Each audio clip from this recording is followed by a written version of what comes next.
जितने झरने हैं, जितने तालाब हैं, समंदर हैं, नदी हैं, इनको भी ये लोग मालिकाना हक दे रहे हैं। जैसे जंगलों को इन्होंने नेशनल प्रॉपर्टी बना करके सरकारों ने अपने पास काबू करके तोड़ा जा रहा है। जैसे हसदेव के अंदर अभी जंगलों को उजाड़ा जा रहा है। आदिवासियों को क्यों उजाड़ा जा रहा है, आपको क्या लगता है?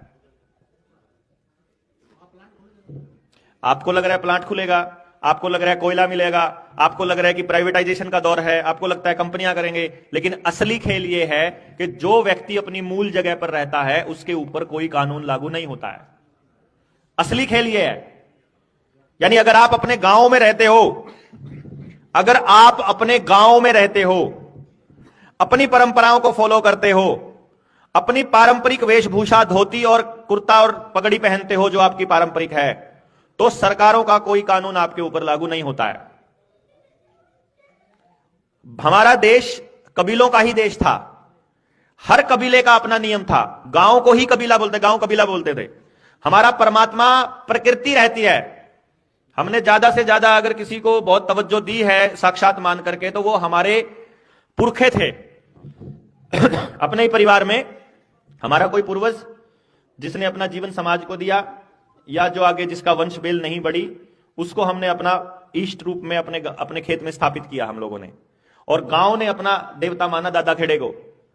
गांव खेड़ा बोलते थे। खेड़ा, दादा खेड़ा ही हमारा सबसे बड़ा देवता रहा।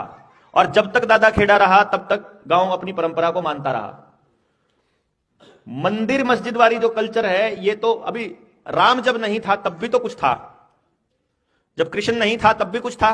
वो कुछ क्या था? वो प्रकृति थी, वो कुदरत थी जो हमेशा से रहती आई है, जिसने लालन पालन किया है। जो पंच तत्व हम कहते हैं, जो पंच महाभूत हम कहते हैं, वो तो हमेशा थे। उसी को भगवान बोला हमने। वही हमारा पोषण करती थी। उसी को मानने वाले आज भी लोग, सिर्फ ट्राइबल लोग रहते हैं। वो आज भी किसी देवता को नहीं मानते हैं, वो प्रकृति को ही बोलते हैं जय जोहार। जोहार प्रकृति को ही बोलते हैं वो। तो उनके तो संबोधन में भी जय जोहार रहता है। तो वो जो जोहार है, उसको मानने वाले लोग जितने भी हैं, उनको विस्थापित करना है। जैसे ही वो अपनी मूल जगह से गए, वो भी फिर हमारे जैसे शरणार्थी हो जाएंगे। आधार कार्ड बनाने वाले, 5 किलो अनाज पर जीवन यापन करने वाले, रुपयों के ऊपर डिपेंडेंट लोग। आज वो रुपयों पर डिपेंडेंट नहीं है। हर मौसम के लिए उनके पास, अपने पास सब कुछ है, उनका खाने का सब कुछ है। उनको आपका एक सिंगल रुपया नहीं चाहिए।